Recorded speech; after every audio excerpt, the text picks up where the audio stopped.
Live from Jefferson City, it's the This Week in Missouri Politics Midweek Update with Scott Faughn.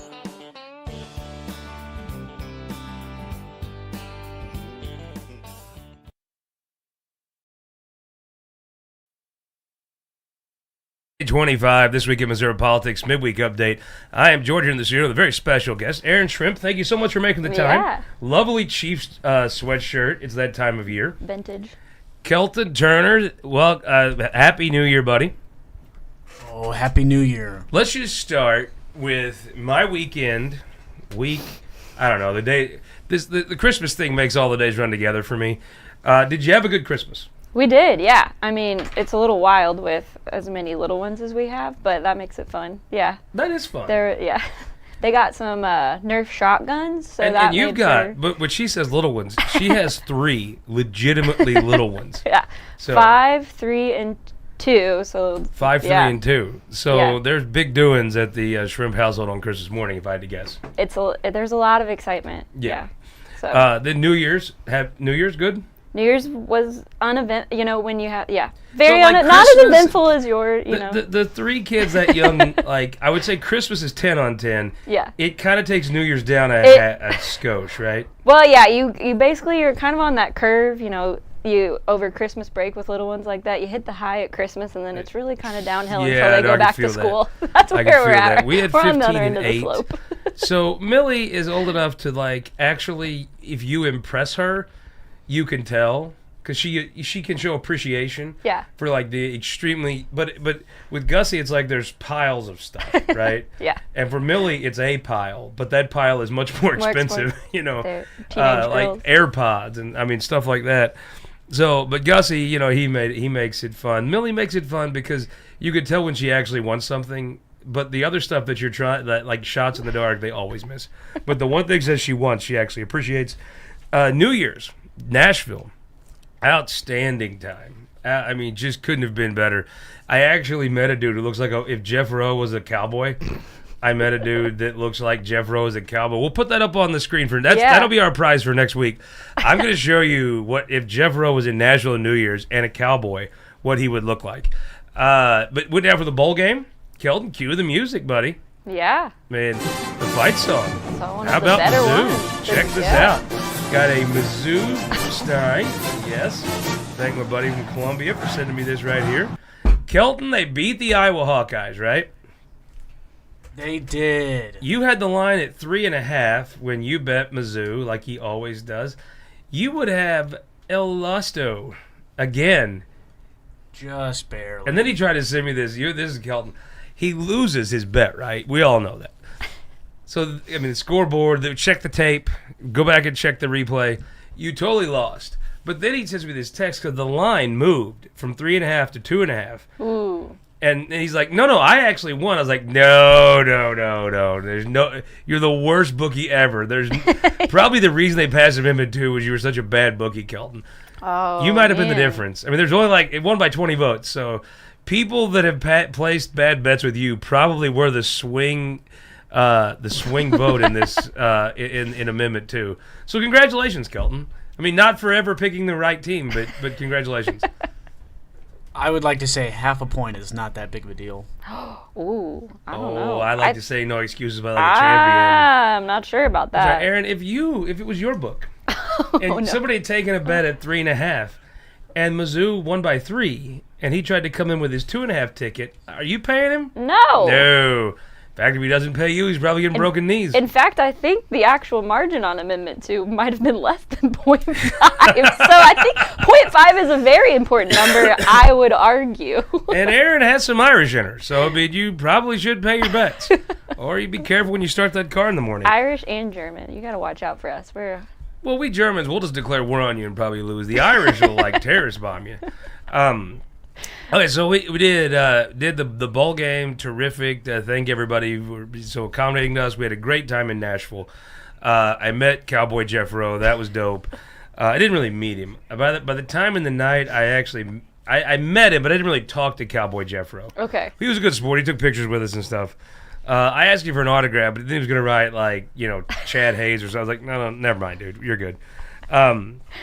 So let's jump right into 2025. But the best way to jump into 2025 is to look back at 2024. So we're going to take you and give you some of the highlights of 24. Then we'll talk ahead and see what's in store for 2025. Let's jump right into it. We have a list here, and it is Legislator of the Year. So, Aaron, you have picked one, correct? Mm-hmm. Who'd you pick? Incoming Speaker, JP, John Patterson. Kansas City's own. Yeah. Why'd you pick him? I just felt like the way he navigated session was super impressive. I felt like he had the leadership race for this incoming session locked up early, which I think is impressive. Over under on how many votes Sparks gets? Where do you put that Under number? 5. Under 5. Under 5. I think he might get to 5. I think in order, like, John Combest broke this down in his radio show, I thought pretty effectively. Probably the move for Sparks is to get to town next week and be like, well, I've proved my point. I've got all these concessions. I'm, winner chicken dinner. But Combest, I agree with him. He's going to run all the way to the brick wall. And then I think if he got 10 votes, that's it. But I do think if you got 10 votes, then you're like, hey, I'm coming here with a head of steam. I've got a crew of people that are supporting me. I think you could say, you better give me a good chairmanship or something. Mm-hmm. If you get 5 or less, I think that the ball now moves to Patterson. Yeah. You can't give him anything. He's got to be on urban issues and all that. Yeah. Or you just look weak. I mean, it is a jungle. Power is power. Yeah. And if you're Sparks, though, I don't think you care. It reminds me a little bit like Denny. So when it's like nothing to lose. Throw stuff, see what sticks. Well, I think what he wants is attention, right? And so it's like with Eigel and Denny when they lost their chairmanships. Denny was very proud of his chairmanship and really cared about it. And if you talk to people, he did a good job with the committee. It was important to him. It was something that he really valued. And when they took that from him, it not just made him mad, I think it hurt his feelings. But they took Bill's chairmanship. He's like, whatever. Okay, take it. I think Bill, whatever Bill Eigel chooses to do, he's very smart. He could do it. But I don't think he was like, oh no, I lost my chairmanship. I think he's like, whatever, give me more attention. And Denny, I don't think Sparks. I think he wants attention. Yeah. We'll see if he gets it. I'm going to say, so for Legislator of the Year, I think there's only one person. The Legislator of the Year is Rick Bratton. No doubt. 100%. Who else could go to leadership and say, screw you, you suck, you're incompetent, you're liberals, and they break their necks to pass his bill, which was a stupid bill. It was a planning and zoning bill. Literally, totally illogical. It was the top priority they got done, just for Rick. So I say anybody can, well, not anybody, but a lot of people can pass a bill, like working with their colleagues, going along, telling Cindy she's very nice and a great leader. Only Rick Bratton could get major legislation passed saying, you suck, I hate you, pass my bill, and they just do it. Yeah, there's two paths to persuasion, And the scoreboard shows Rick Bratton's real good at his. I mean, he came in solid. Stein of Knowledge tip to hers is John Patterson. My Legislator of the Year, scoreboard says Rick Bratton to me. I don't know how you argue with it. I'm sticking with JP. I think the House got what they. Well, you're just the establishment then, is what I hear. Oh man. Oh, why don't we're taking next he's going to be shining up the English or something. Well, it's just going to get worse. I have to warn the audience. It's just going to get worse than with my next pick. It's only going to get worse. Be prepared. Folks at the lake, be prepared. You're going to hear some establishment. What do they call them? Establishment shill. Oh, man. That's my title. At the Lake of the Ozarks this summer, I'm going to get me a hat made up so when I'm in Camden that I can be the establishment shill. Let me take a second here to thank our folks, the Sedalia police guys. Thank you so much. This is awesome, man. I promise you, by the time Bruns brings you guys up this year, I'm going to have some of these police patches displayed for you. And I'm very grateful. Thank you. It means a lot. And in August, please know that I'm only speeding if I have a reason to. It's honest. Then check this out. Jane Gephardt for First Lady, 1988. Dick Gephardt, legendary name in this state. The truth is, Roy Blunt has put his name up there, but for my whole life, it was who did the most for Missouri. It would be Gephardt and Bond. They were the two that did. I've got this awesome. Look at this. It's Kid Bond. I think that's a great. Yeah, look, it came out of a buddy of mine in Kansas City. Sylvie gave that to me. It's awesome. It's a Kit Bond deal.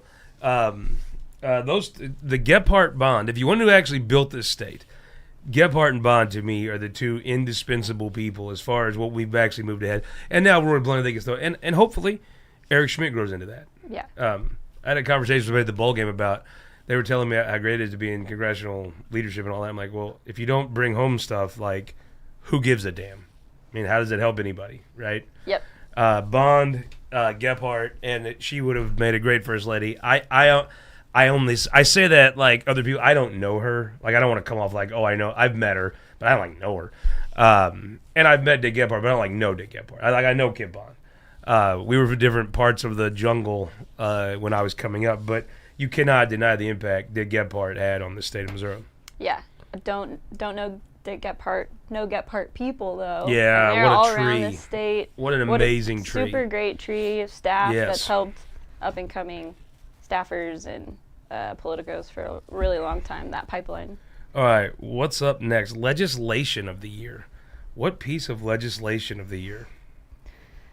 So I'm giving kudos to Lincoln Huff on just the management of getting FRA and the budget done. I thought this was and I his know worst this is budget, gonna- though. I thought he's done some. He's been the ramrod or the chairman for 6 budgets. I think very tough to get this one done. Period. I thought this one, the FRA, I totally agree with you on, but this budget, I mean, I watched all these morons like pat themselves on the back for cutting the budget, and I'm like, next week they have to start a supplemental to actually fund it, and it's like, you clowns. And that was not Lincoln's idea. I do think the situation got in a spot where, you passed a phony budget, and now you have to go to the real extra third of the budget comes starting next week. I got to say, for legislation of the year, what are we on, Kelton? We're on legislation. Yeah. Correct. I'm agreeing with the Stein of Knowledge agrees with Aaron. I think the FRA Man, was I totally was thought the we were piece of there we legislation. go. Like when for the adults, this was the thing you had to get done. Yeah. And you just had to say, look, clowns, go over there. The circus is over there for today. We got to do this. And they got it done. It wasn't easy. It was very tough. And I would say Senator Huff did an amazing job navigating that through at the cost, I think, of some of the things budget of stuff. But priority, really, yeah. it's one of those things where you gave them a win with the kind of a clownish budget, knowing you'd come back next year, and now he has to start And have a now new actually doing administration and- the other. yeah. He has to write a budget starting in July 1st. Then he has to write another budget for the third of the government they didn't fund. Right? That's just my thing. Gave himself a tougher job, but got the big thing done, I think. Yeah, I think overall it'll actually be a good budget when you look at all 12 months. But I think the budget they passed in April or May was, I mean, it doesn't fund the state. You have people that are going to want to show up and get paid in April, and there'll be no money if you don't finish the budget. So overall, I think you may be right. But I think for sure getting that FRA done was not easy, and they got it done for a while. And philosophically, like, I think there was a lot of talk of, well, they have to do it. They're going to do it because they have to do it. Bill Eigel just philosophically does not believe that we should renew the FRA. So I actually don't think that it was a given. I think that. Oh, I don't think it was a given either. Yeah. I mean, it was a given you had to PQ it. Yeah. But it was definitely. I mean, that FRA was where you said, okay, here's the people that are here to do this for real, and here's the people that are here to get attention. And that was the people here to get attention was they had a good chunk of people in that room. It was interesting. I want to give a shout out to our friends at United Fiber. Thank you so much for sponsoring the show. Very grateful. The best rural broadband is up in the great Northwest, as Senator Hagan would say.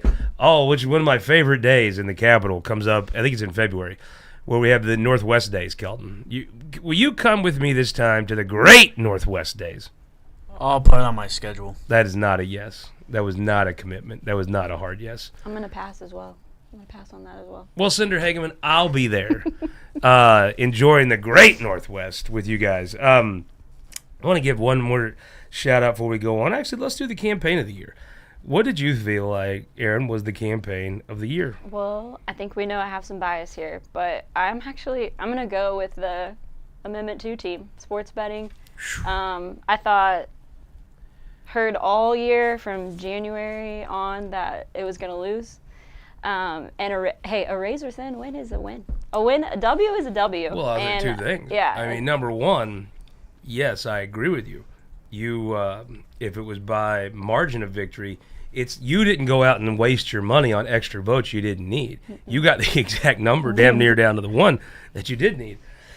I'll say this. Yeah, I've always told friends provisional ballots don't count. I now know that not to be true. They do count. Cast your provisional Stick ballots. around and throw that thing in the hopper. Throw that thing in. It gets counted. There's judges in every county that sit there and look at those votes. So yeah. Next time you go, learn something new every year. Yeah. When you bet on the Chiefs in the Super Bowl this year, you could thank provisional ballots because they could have. There you go. Could have went sideways. The Kansas City media market really is what carried it. I mean, we won Cass, Buchanan, Atchison, all the way up there. There's your Northwest Zell right Fisher. there.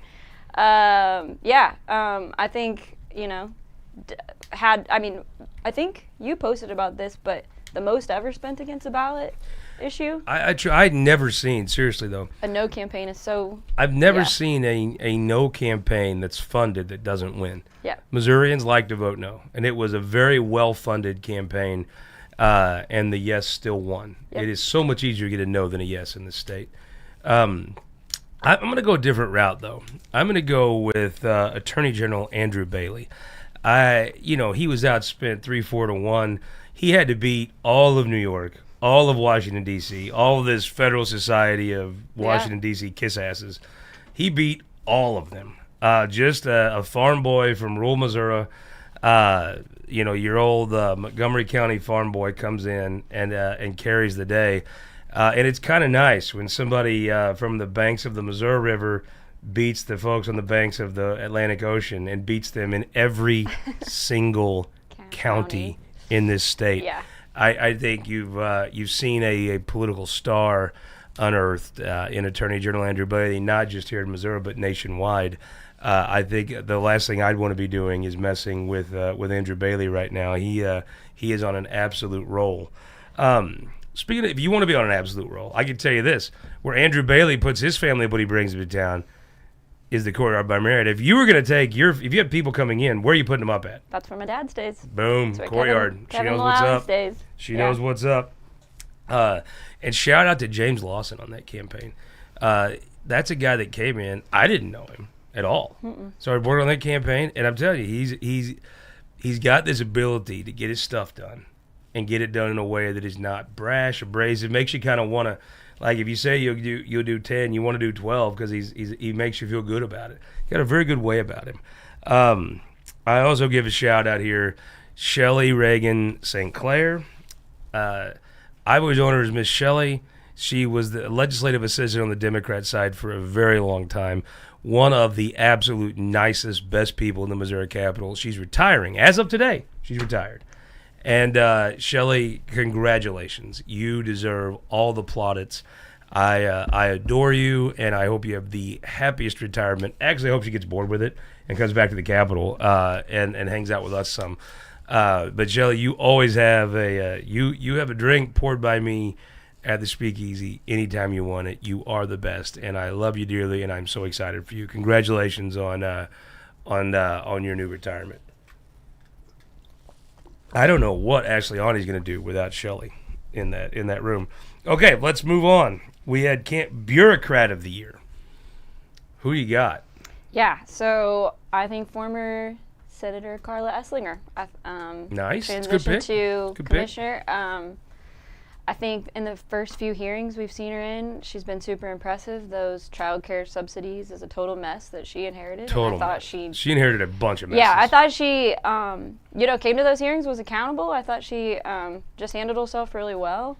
I think she's been very impressive in that role so far. So that's my pick. As Lee Corso would say on College Game Day, not so fast. No. There's only one person that could be Bureaucrat of the Year, and that is John Rehagen.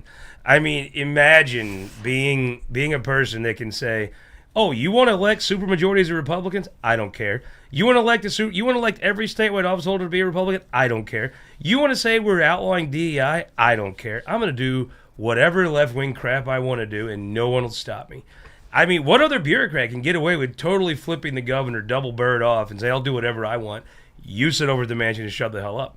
Who could get away with that? I'll tell you who could get away with that. the Bureaucrat of the Year, John Rehagen. John Rehagen, congratulations.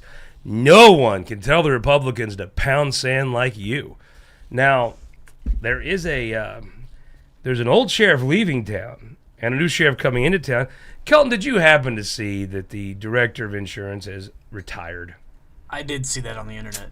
And then there was a decision on who do you make the interim director. And you could tell, as part of the cleanup of this dumpster fire, Mick Campbell was selected. Now, there's Department of Insurance has a bunch of stuff underneath it. They do a little bank regulation, different things. They picked the person as far away from the insurance as they possibly could. A good Lawrence County, Missouri, common sense person.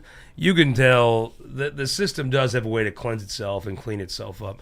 It is. But, I mean, for 2024, I just don't understand how John Rehagen's not the Bureaucrat of the Year by 2 touchdowns. I mean, no one else will get away with the stuff he gets away with no accountability, no repercussions.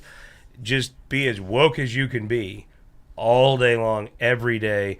Tell the elected officials of the people of the state elected to piss off. I don't think anybody can touch John Rehagen.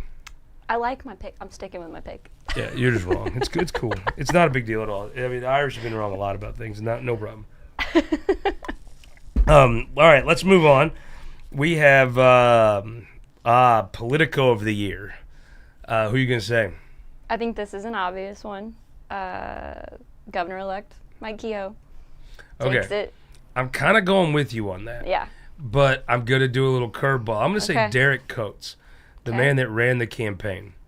And the man that is also crazy hard to find a picture of on the internet. Kelton can tell you. I mean, it's like Richard Gallo trying to find a picture of Derek on the internet here. I thought Derek, he ran the campaign. I thought he did an amazing job. They won by enough, because Missouri races, they tend to break late and break hard. And he won by enough that I don't think people ever truly appreciate. The margin that he came back from. And the hill, the climb. I think that's right. I'm a believer that when you win by the margin they won by, you don't think how hard that was. And also with Ashcroft coming in third, I think history will not look back and appreciate I used to think you couldn't meet enough people to become governor. But Derek Coates and Mike Kehoe proved me wrong. You can meet enough people apparently to become governor. Yeah. I think the 3-way race helped. Sure. But a lot of interesting things happened in that race that I don't think people called. So I think the fact that they came out with such a, like you said, I wouldn't have expected that margin. I didn't expect Bill Eigel to get over 20. Well, I had an Eigel over under on 20. So I thought that there were a lot of interesting things that happened. Well, if you watch the show, you know I was always a believer in Bill Eigel's electoral prowess. I always had a lot of confidence in Bill and his team to put on an outstanding campaign, and I think they did. I think when you look back at the results, lots of variables change in a two-way. But I'm of the belief that Kehoe probably would have beat Ashcroft one-on-one. And I'm of the belief that Eigel would have had a better chance to win. It would have been a different... totally different race. Different race. These are projections that are just spitball bullshit, if you want the truth. Different Marvel universe. All of it. Yeah, there you go. Different Marvel. I like that. Different Marvel universe. But at the end of the day... Marvel's really big in our house right now. Yeah, we went through a Marvel phase. We're kind of in a wrestling phase right now. But, here we go. Look at that. There you go. Kehoe right here. Kelton, didn't he bring a sign for us to put up? It's around here somewhere. Our project before session is to kind of change. We got a lot of stuff going on here. Yeah. So we're gonna reshuffle a little bit of how we bring you the midweek update. But for today, since of course we did not get that done over Christmas or New Year's because, presents and my alcoholism in Mizzou coordinated to not get that happening. I do think that Kehoe ran an amazing race, but I think I've been a guy in the trenches on these things. The logistics. I mean, Bill Eigel would go places, right? But you had a lot of I think you saw the rise. I don't know what you call them, Armorvine now. Do you call them Missouri Education Watch? Do you call them just Gil Griswold's friends? Whatever you want to call them. They didn't agree. They really took a step forward in their prominence this year, and part of it was helping with Eigel's on the ground stuff. Sophie Shore made her. If you watched the show, you knew her name. but I think she put on the scoreboard her success. And if I was running a campaign in 2026, I'd be making the trip to the lake to try to get her help. I mean, I think she ran a great campaign. But really, if you talk about what it took on the ground to run that campaign, two things really stood out to me. One, the number of $2,800 checks he was able to get. And that you don't have enough time to call all those people. That had to be staff driving that and getting other folks. The way they were able to afford that TV was with those $2,800 checks. The Mona Lisa of campaign reports is the second quarter Kehoe report. It is amazing the volume of people he got to write those which the $2,800 check to the campaign is worth as much as a $10,000 check to the PAC because you get such a difference on TV. That took a lot of staff work to coordinate getting those checks in, and Derek, being the top of the campaign, deserves a lot of credit for that. Two, the amount of stops Kehoe did, and the number of people there. I can tell you this: Mike Kehoe's a great guy, but he doesn't give the type of speech that makes you go, "Oh my God, we got to come out and see Mike Kehoe today," right? It's not like he's giving this stem wire that says, "Hell yes, we got to go." He's not Huey Long. He's a Kehoe, not a Kennedy. Yeah, there you go. Kennedy. And to get that type of organization took a lot of personal admiration for Mike Kehoe, and it took a great staff work. And I thought Derek ran an amazing race, in a race that definitely needed a lot of staff, because when you have a candidate that wants to go meet people, well, they have to be staffed. And let's be honest. I mean, you go to Butler, Missouri, it's not as though there's 50 people just waiting to see the person running for governor in a three-way race in August or in July when their kids are on vacation. You have to connect with people on the ground who know how to get people there, who know who needs to be in the room. Yeah. And all that takes hours on the phone of staff work and emails and organization. And I think while obviously Mike Kehoe, I get called a Kehoe shill, and there's probably some reason for that. But are you turning into the establishment shill? Have we flipped the script here? I always thought I was the establishment shill. I thought I was the mayor of High Street. I mean, I say this because I truly don't know who runs this Twitter account, but I don't really deal with Twitter accounts unless you put your name on them, except this one Twitter account, Missouri Education Watch, because I've just been impressed by what they do. I was impressed by how they fundamentally changed the education debate. I'm impressed by some of the people that I think are affiliated with it, but it's a little mysterious. But they called me an establishment shill or state-run media. I'm like, yeah, cool. Yeah, state-run media. Yeah. Woo. Now that one's kind of man. How can you be the person that foments a revolution against the sitting governor and be state-run media? I mean, how do you say bullshit on the air and be still? That one's a little bit like, I would appreciate it if it fit. It'd be like calling me skinny. I don't think that's a sincere compliment. I just don't think that one. I kind of wish it was. I wish I had enough money and resources to state media. Yeah. I don't know that I guess they would call it a hits. But, shill, okay, I'll take that. That's fine. I think there's enough there that you might be able to call it that. Campaign of the year, had a buddy chime in. David Gregory ran a great race, no doubt. Totally agree with that. Curtis Gregory, oh man, he had old school. How about the old school buttons for Curtis Gregory? I like that. We even had Curtis Gregory. I would say this had the best campaign koozies of the year. Yeah. They have magnets that stick onto the side of a cooler or a refrigerator or whatever, so you can put your beer or soda, for the Tommy Boy fans out there, in their koozie and stick it on a metal cooler or refrigerator and it'll hang there. That is, I would have appreciated getting Blake one of those for Christmas. Boom. Well, I tell you what, I might have Blake a New Year's gift back in the bar. The Curtis Gregory koozies, by far the best campaign trinket of the cycle that went out. Let me think. Who else had a great year? Jamie Berger won a campaign that was a rough campaign. Good race. I'd say Vivek Malik, but I always kind of felt that maybe I'm biased. I thought Vivek would win. I thought Denny Hoskins ran a good race. Talk about a jungle primary that he came through and won. I hat tip to him. Mike Henderson won a race, but I think he was significantly favored to win that race from the beginning. Brad Hudson. Hudson, yeah. Brad Hudson, I think, is a legitimate candidate for campaign of the year, and maybe we should have broke it up into statewide and Senate races. Because I think, I think the top race in the state, might have been the Richie Gregory Senate primary, but right under that, Brad Hudson. And I think that Curtis was probably marginally favored. Yeah. Close. I think that's right. But he marginally favored. I think Brad Hudson was the underdog and came out ahead. I think Jamie was marginally favored. Yeah. And he won. Henderson was favored and he won. I think, though, that I think you could credibly say Hudson was the underdog and came back and won that race. So kudos to him. But the person that, maybe the person that, because Gregory had a tough general. Hudson had a primary. Berger and Gregory primaries. The person that won a competitive general and a competitive primary, Joe Nicola. That dude came in. Right. I actually think, I have to say, I don't know what the case would be. The campaign of the year on the Senate side had to, I think, be Joe. Because he won 2 tough races. Yeah. Like Maggie Nuremberg won a very tough race against a great dude. Yeah. But she won a general. Yeah. Nicola had to go and switch districts, run, then gear all back up again for the fall. And I think maybe you have to say, because he did it twice, maybe he was the campaign of the year under the statewide banner. Yeah. No, I think that makes a lot of sense. I thought in those 3 closely contested Senate races, all those candidates did exactly what they needed to do. There's nobody that made a mistake. They were just really close races. And, everybody ran a really good Well, campaigns. you tip your head to the other side. If you're running against Mike Henderson, you say, well, you ran a good race. If you're I think that you're going to see the guy Jamie Berger be the new state rep from Jackson, Missouri.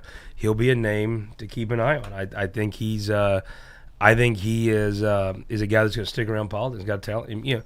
Came from never running for anything to coming in second in a state Senate primary in a competitive one.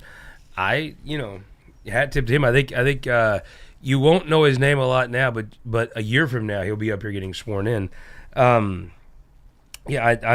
think a lot of folks could do campaign of the year. What about HRCC? Yeah. Throw in for them to go in with 111, come out. Record fundraising. Record retention. Yeah. I didn't really take any L's across the board. No doubt. So Kelton, we have one left. Fashion plate of the year. Now I'm going to break this up. You got to tell me exactly. This is the one category I didn't have. Best dressed. Best dressed. But we're going to go Missouri first. What I don't know what. Best dressed person in politics. In politics. So yes. I have a funny answer for this. I want it. But I feel like there's other things. So I feel like how many were in the Secretary of State primary for Republicans? 8 or 7? Like 50. I don't know. Like 50. Mary Elizabeth was in it. Dean, 7 or Denny. 8. Okay, so out of 7 or 8, even if you didn't, I feel like Denny had to have won some votes on his suits. I kind of like a couple of Denny suits. Wow. He got a Aaron, style. you come in here very elegant looking, drinking your coffee and things. Then you go with a total white trash statement like that. I did not see that coming. People don't give enough credit. David Pierce started the tradition of Johnson County senators dressing tacky. And Denny ran with it with gusto all the way to the Secretary of State's office. I feel like in a primary I think you're right. if something stands out, then But, it was intentionally a super tacky maroon jacket. Now, my man from Central Missouri probably... I got to find something to give him credit for. This is where I'm going with it. Oh, I'll tell you what. I'll give Denny... But if you watch this, I'm a Denny fan. The tacky jacket was awesome. You're right. I think... Okay. Damn so there you go. There's my fashion. I think you may have got a better Missouri one than me. But I'll tell you, sign of knowledge, tipped it. He got a great comms director. I think probably the best comms person coming in. I am a big fan of Rachel Herndon Dunn. She is back to Jeff City. I didn't know it until she critiqued my parking job one day. She was in my car, by the way, when she was critiquing your smart asses travel together, right? Yes. But I think Denny Hoskins... he put together a team. There are some people that will think about the governor's race, and they'll be like, well, they'll discount Denny probably a little bit in that on the beginning. But putting together a team like he put together... that is an impressive get for him, and she's going to do an amazing job. Yeah. And that was an NFL quality score for Denny there. He did very well. Yeah. But I'm an old school Denny fan. I like Denny. I'm down. The jacket is tacky, but who the hell am I to criticize somebody for dressing tacky? You didn't see that pick coming, did you? So no, it actually is good. But I got to stick with my for the fashion plate of rural Missouri politics. God, I really would have went with Denny, but since we already have the graphic made, I'm going to say Senator Mike Moon. He's in his stately suit there, but the overalls is really where I was going with that. You didn't have the overall picture though. We've got to find the overall picture. You know, I've got a great picture. You know what he wins for me? His mustache is just impressive. Mustache is on 80s, point. 90s, politician mustache. I love it. It's so funny. People around here great. kind of think of him as, he's the right-wing dude. He's out there and stuff. I would go fishing with Mike Moon. Oh, yeah, totally. Yeah. But if you just met Mike Moon, you don't know he's cutting up a chicken. He's a very handsome, well-dressed, together guy, but always a gentleman. Even when he's giving you a hard way to go, he is always a gentleman. I just think he's the fashion plate of the year. Fashionista of Missouri, which is the kind of effeminate, bad parts of the state, the ghettos. I got to say Greg Keller. Who is better dressed than Greg Keller all the time? He comes up with stuff I could never wear, or I couldn't go back home. But he wears things that would be very gay-looking clothes, if you want the truth, very effeminate. But he doesn't. He kind of pulls it off, I got to say. Other person, your friend, honorable mention, Sammy Panettiere. Always well-dressed. Always wins Mo Scout. I think he's won it a few times now. He probably should. I don't know how he does it. Lefebvre, another one of your friends, though, he's kind of in the Denny Hoskins wear a tacky jacket. Or when he was in the house, he did. I love Jeremy's jackets. I love colorful jackets. Are you mean it because it's like funny, like I mean it, and ironic, or do you mean it because you actually think adult men should wear stuff like that? I'm going to not answer. I'm going to plead the fifth on that one and just leave that up to everybody to guess. Buddy Jeff Sean weighs in on Kehoe. He said flawlessly executed, and that's a compliment because I think Jeff had a lot of friends that was also running for governor in other camps. It was a classy hat tip from Jeff. He dropped that in there on Twitter. No, I'm with you. I think we have a Casey Burns drop for fashion plate. That's probably right. I would agree. Okay, I gotta be honest with you, I felt weird about saying that about a woman. I just wasn't, I just didn't. I guess I'm just not confident enough to have dropped that. So appreciate my friend Mary Hill for bringing that in. Camellia Peterson, one of my favorites. She says the sandbox bill, which I think was a regulatory thing. I think it's one of those Travis Fitzwater smart people piece of legislation. Like you had to be intelligent to know about it. So I didn't know, but I trust Camellia if she thinks it. And the education bill.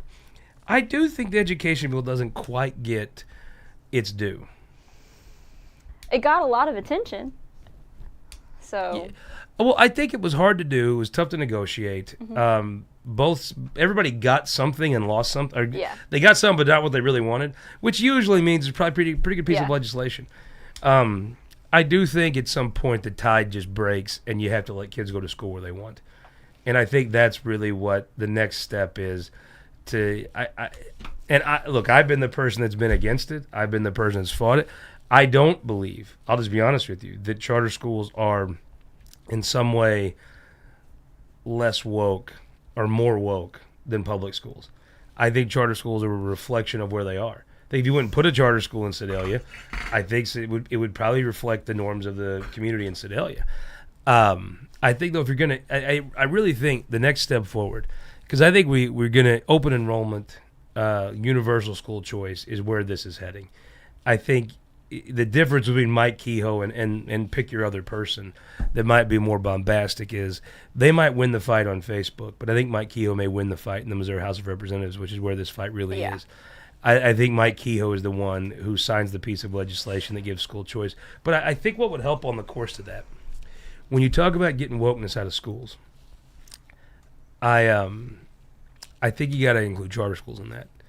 And you got to say, okay, whatever we're doing to say you can't do this, trans, whatever, I think you got to make that universal. I think that's something the charter school people are going to have to sign on for and take the lead on. Is you can't really, it's hard to talk about the wokeness at Columbia when you've got wokeness in Clayton, right?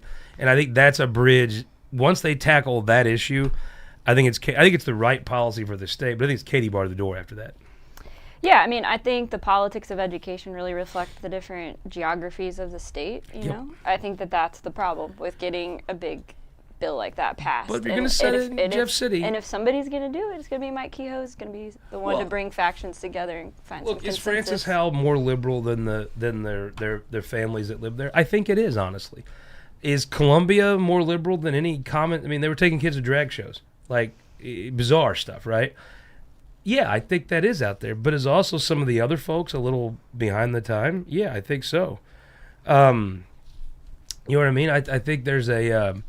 I think you're going to have to address that, and then I think the last reservation, the last credible argument's gone, because I don't think it's going to. I think we'll talk about looking forward here in a second, but that's going to be my looking forward. Well, in Casey tipped her hat to Greg Keller, who defeated her, and she says rightfully so. Let's talk about the best investigation of the year. This was actually lauded by the incoming Governor Kehoe. The best investigation of the year, Kelton, goes to Kelton Turner and Scott Faughn. I think the most impactful investigation. I don't know if you saw this, Aaron, but we went and broke down. I haven't heard anything about it. Well, we broke down all the departments. I got a tip that maybe somebody was going to DEI conferences on your tax dollars. And I thought, there's no way. Kelton was like, no, I think it's true. And I was like, no, Kelton, you're wrong. There's no possible way. No one would flip off Mike Parson, the entire General Assembly, and every Missourian that voted Republican and say, piss on you, I'll do whatever I want. I'm not accountable to anyone. I thought there's no way. Kelton was like, no, I think it is. So finally I was like, Kelton, damn it, you're wrong. You're just wrong. You're dumb. You're from Boone County. Nobody likes people from Boone County. You're just stupid. You don't know what you're talking about. And he said, well, why don't we do an investigation? I was like, okay. The end of this investigation is going to be Kelton's a clown, and I'm going to be totally right, and I'm going to do a dance around the studio and rub it in his face. So we start, and every time we would mark off a department head in the department, and just like Clue, right? You played Clue before.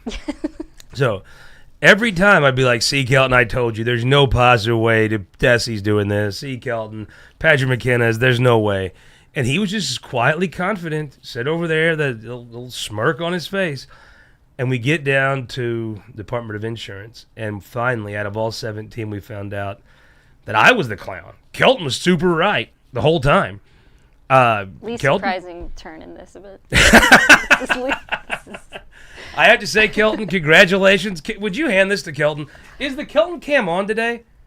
No, I forgot about it. Dude. Kelton cam. Kelton, congratulations. Please accept your trophy as the investigation of the year. We called it a game of Clue. Mike Kehoe called it an investigation. So we'll go with him since he's in charge now. But Kelton, I say hat tip to you. You were right. I was wrong. You were smart. I'm stupid. You're attractive. I'm quite unfortunate looking. You were right. When you're right, and you were super right. It happens to all of us sometimes. You're going to have to just cut that little clip of Scott so we can reuse it over and over and over again. What else can you say? I was like, there's no possible way they would take the citizens of Missouri's tax dollars and blow it on DEI when they voted overwhelmingly Republican over and over and over. And Kelton's like, I got a feeling, man, I think. And I would cross him off and I'd be like, Kelton, I told you, you're so wrong. And every week he'd sit over there, his computer and all those little... Kelton's got an entire, he could land a jet on the moon with all the computers he has over there. He'd sit over there and he would... Stay quiet. Hey, scoreboard. I'm a big enough man to admit when I'm wrong. I was wrong. The DEI was rampant. It took Governor Parson a minute, but he's cleaning it up. You saw Rehagen's not the interim director. Now the last thing's going to be, though, DTA, you can't trust him. Will they confirm a director of insurance that doesn't promise to fire Rehagen? If they do, then Mike Bernstetter bullshitted everybody. He's fine with the woke stuff. That's just the truth. If you're going to accept this, then you're fine with it. Travis Fitzwater, cool with it. No problems. All in on the DEI. Bring it in. Joe Nicola, will he come in one of his first vote to confirm DEI? I doubt it. But you got to pay attention, which is what we do here at This Week in Missouri Politics Midweek Update. Now let's take the last few minutes we have and talk about next session. Wait, you didn't get... Wait, what? That was not my pick. So I... What was your pick for investigation of the year? We talked about this. Oh, shoot. The Tyson lawsuit, the local farmers. Oh, yes. The David versus Goliath against Big Ag. That is my investigation of the year. Okay, Kudos. since it doesn't directly involve me, I'm going to disagree and say mine was better. But I think you may be right. Yeah. I think now let's talk about it as far as 2025. I actually know very well the initial attorney that got this lawsuit going, Russ Oliver from Stoddard County, Puxicoian, Roy Temple fame, hometown, Chris Sifford. Good people. Yes, he got this thing going, and at first I'm like, well, they might pay something to go away, right?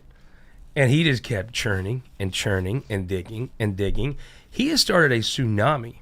My buddy Russ, look, trust me, I'm about to get a lot more obnoxious because my buddy's about to get paid. Like, Russ is about to be, like, wealthy. I'm going to take it one step further. After Billy Bob Thornton's done with Landman, they're going to bring him back for another season of Goliath, and this is going to be the plot. It is so right.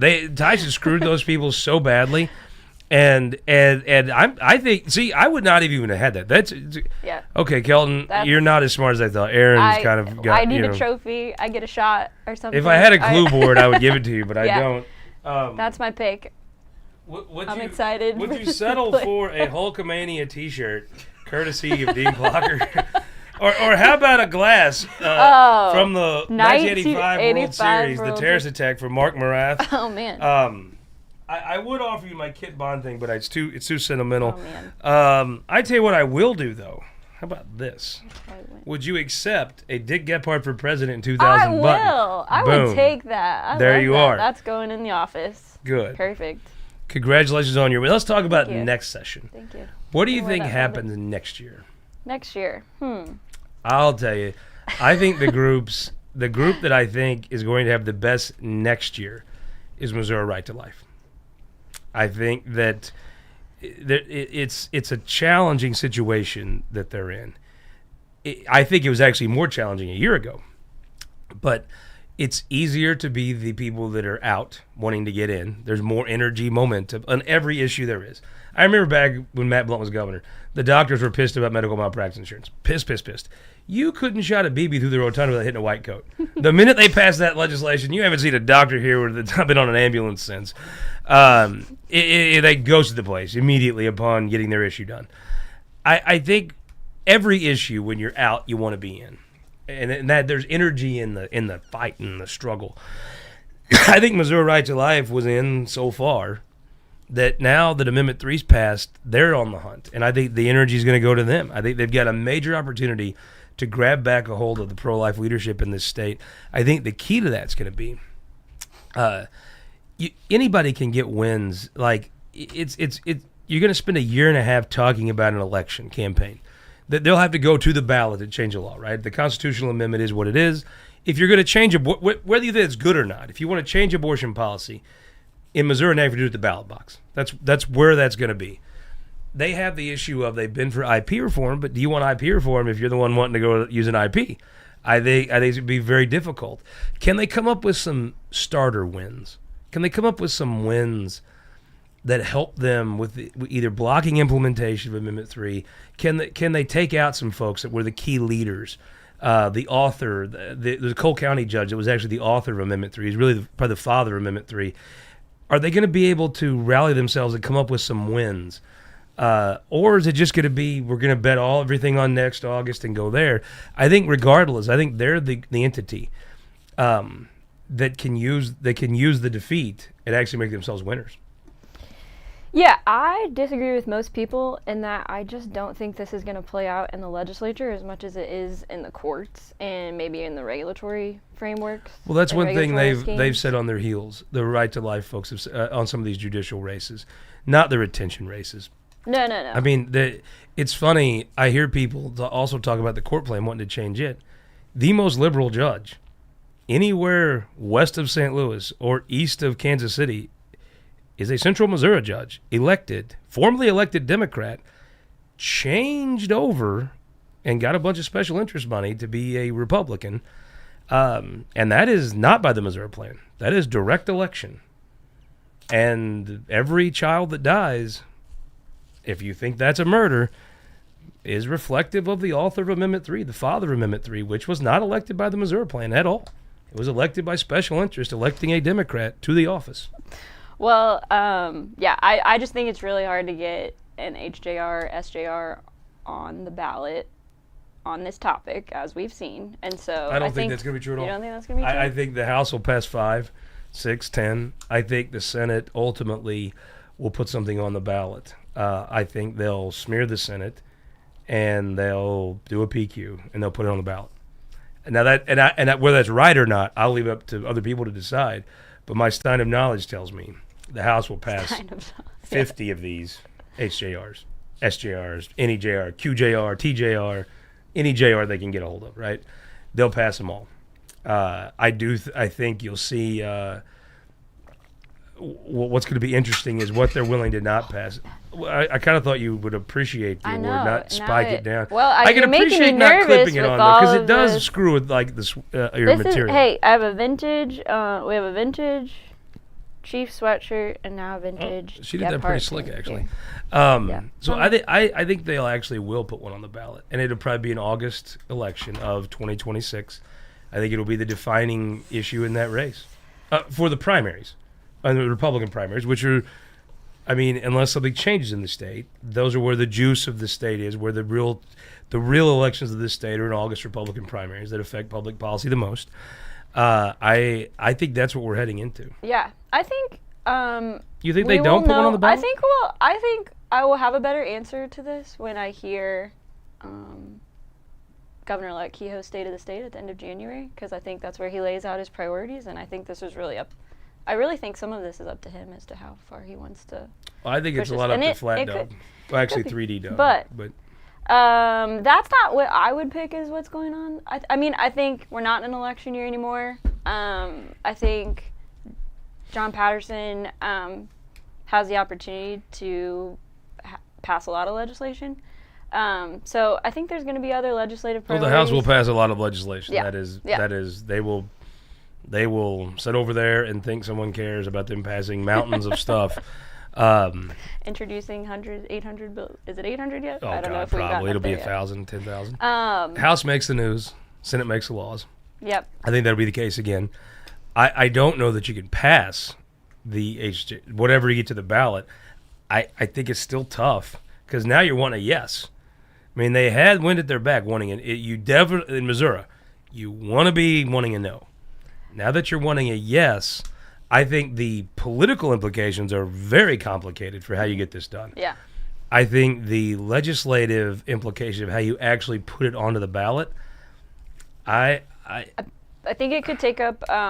I think it might take up a lot of space in the room at the beginning of session. I just think there's other things going on that are gonna divide attention, and I think it'll be end of session. It'll come back. Yeah. It'll make it come back. Like I mean, the House will pass but tons of them, but there's other. I think that there's other priorities. We have declining tax revenues, and we got a budget. We got a balance. I love your optimism about seriousness, yes, but I think social issues I thought I was rule supposed the day. to be the cynic. I'm supposed to be the cynic. You forgot that. No, you're actually being the optimist here. But oh no! I'll tell you what I think. I believe that they will talk about this. There'll be an understanding this is the last thing they're going to do in the Senate, and it'll be the last thing they do in the state Senate this year is set this on the ballot. And I think they want a longer campaign. If I had to guess, I think it's more than likely they put something on the ballot. I think it's more than likely that it has a hard time passing. But I mean, look, it doesn't. If you are Missouri Right to Life, this is your chance to take the initiative and lead again. This is your chance to grab a hold and bring in folks to the issue. They're still the leaders, but there is some questions to that leading. I think nothing rallies you together like a loss. But are they can they put together some serious wins up front? Can they change some of this judicial framework that has done nothing but screw them? And again, if it's the Missouri plan will be something that's discussed, but I'm sorry, the most liberal judge anywhere near here is not a Missouri plan judge. It is a directly elected Democrat ran as a Republican. It's just the truth. So You heard it here first, folks. and you're going to hear it a shit ton more. But no, I think that's interesting. But let's talk about, before we go, about the crime plan. When you talk to Mike Kehoe, what he talks about is this crime plan. When you talk to Andrew Bailey, what he's excited about is this crime plan. I personally don't know that you can fix crime in St. Louis. I'm skeptical about that. I think it's bad politics, if you want the truth, for Mike Kehoe to come in. It's a thorny issue to take on when you have your he could just go cut grace taxes period. and You be could grace period. 100%. So yeah. I think the truth is the only reason any politician does something like this is they actually believe in it. Yeah, I think that's. And I think he truly, he's from St. Louis. Yeah. He truly believes, and I agree with him. If you want more free cheese in West Plains, if you want a road in Pineville, Missouri, St. Louis is going to pay for part of that. They carry the freight for this state. And if you could address crime in the inner city of St. Louis, then yes, St. Louis would grow. All as a state have a rising tide. I totally agree with his thing. The best thing for this state would be to get this crime under control. I'm pessimistic anyone can do it. But You're the cynic. So. I'm Here just we go. pessimistic you could do that. I'm not. I'm not a believer that I've ever seen a plan that could. State control of police, I think, would help. I don't think there's been anything that's done since St. Louis controlled its own police department that you would say, oh, that's great. This is dramatically better than it was before. I really don't think you could say that. And plus, if you talk to the cops themselves, they want state control. So that'll be an interesting thing. If they add original jurisdiction, if you're watching the legislative process, keep an eye on that term. Some folks want to give the attorney general jurisdiction in St. Louis. You're going to have every prosecuting attorney around this state say no. They don't like that. I think it's like any piece of legislation. What are you willing to compromise out? And will Carla May take an appointment? She is extremely respected. I have a hard time seeing them roll her. And it's so funny. The Republicans, one Republican got in a trap last year. I think it was our legislator of the year, Rick Bratton, talking about legislation that only impacts one district. The rest of the senators should stay out of it. And she's like, wait a minute, I'm the city of St. Louis. I remember this. Your whole every bill before this landfill and after is addressing only my district. Why don't you mind your own business? It was she is very well respected. I don't think they roll her. I think if she takes an appointment, this thing actually seriously moves and will move bigly. If it doesn't, I think original jurisdiction's a heavy lift in that. I think it's going to be a heavy lift regardless. Because I just don't know. You just proved my point that there's other priorities. Did I take a win on this one? Can I take a win on? Do I get to? It's a close call. My observation of Missouri politics is this: priority 1 through 100 is abortion. Okay. Then there are 2 or 3 other priorities, and then priority 105 through 1,000 is abortion. Then there's a couple other things. Guns are in there. Then priority 1,003 through 10,000 is abortion. I don't know. I'm a little more skeptical on you that there won't be a lot of talk. Now, hours on the Senate floor, there may be talk. I think if you want to put something on the ballot, it's the last thing you do this year. I think it would be a dangerous mistake to wait. I think if you're in the spot the pro-life side's in, you need some wins. You need to show that you're impacting this process to where you don't get put in this spot again. And then you slam the door shut right after with IP reform. I mean, that would be if you were on the other side, though, that's what your logic would. Get some small wins, address some of these judicial issues, address judicial issues you can easily address. Typically winning is, yes, you want wins. Get some small wins, you set yourself up. And even if you do that whole plan, I still think you're the underdog at a statewide ballot. But I think you want to get it. I think it'd be challenging to say we're going to wait until April of next year to put something on the ballot because it's very hard to hit that August ballot. So I do think they'd be better off moving quickly, but we'll see. That's the great thing about politics. We'll see the scoreboard. Aaron, thank you so much. Great call on Denny's jacket. I don't even know what to say about that. You were right about that. FRA, good call. Bureaucrat of the year. We didn't get to Bureaucrat that I'm most excited about, though. Oh, who are you most excited about? My favorite appointment so far has been Kurt Schaefer to DNR. Oh, yeah, that's legit. See, I think Kurt Schaefer may be like a consigliere. And like in Britain, right? They have you have a portfolio. Yeah. But you could do a bunch of other stuff. his portfolio will be DNR, but I think Kurt Schaefer will be a highly influential person. Yeah. Because he's so damn smart, and he's loyal to Kehoe. I told you this, that I took a Republican ballot for the first time in my life to vote for Kurt Schaefer for Congress. It's on the record now. It's on the record now. When we moved to Wardsville, I know. Went to Blair Oaks, cast my ballot for Kurt Schaefer. So that's Blair Oaks, Bureaucrat I'm most look at the excited state for. title trophies, and cast your ballot. Yeah, in my Elias sweatshirt. That's weak. I'm surprised Coach LePage let you in. I mean, come back. He's a Elias boy himself, so you know. Well, but I mean, even when we're not winning, when people that go to Elias want to see state championship trophies, they can just drive to Wardsville and vote while they're there, right? Well, if that's where they tell you have to vote. You don't have to vote. My opinion is, if you're undecided about whether you want to vote or not, don't vote. You're good. You don't vote. We don't want your vote. Yeah, seriously. If it's just something you're doing on a lark, vote or don't. I'm not pressuring you to vote. If you don't want to vote, don't vote. That's always my thing. You have the right not to vote. You have the right to vote. The right not to vote. You know, so don't vote if you don't want to vote. Well, there's my story. It's not my job to ask you to vote. Missouri, let me tell you, Missouri, if you want to vote, that's awesome. I actually think that's a good thing to do. But if you don't want to vote, you just want to go to the bar. Scott would prefer you not vote. Just don't vote. Yeah, go watch a ball game or something. Aaron, thank you so much. End of the year awards. Kelton, we going to come back and do this next week? Yeah, if you want. Oh, programming note. Last week without a show. We'll be back with the legislative leaders. We'll get 3D Doug, Cinder O'Loughlin's Representative Patterson, or Sparks. Could be Sparks. Sparks and Ashley. We'll get Ashley Honey. Does he answer your calls? I've never called. Well, guess we'll find out then.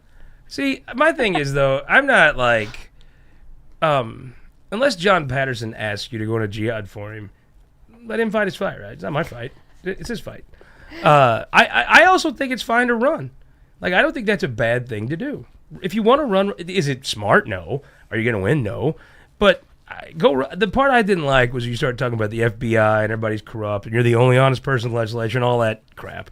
That's the part where it's like, oh, here we go with the sanctimonious stuff. But run. Ashley Honey's going to run. Nobody's up her, griping about her, right? So I think him running's fine. I think it'll actually help Patterson, if you want the truth.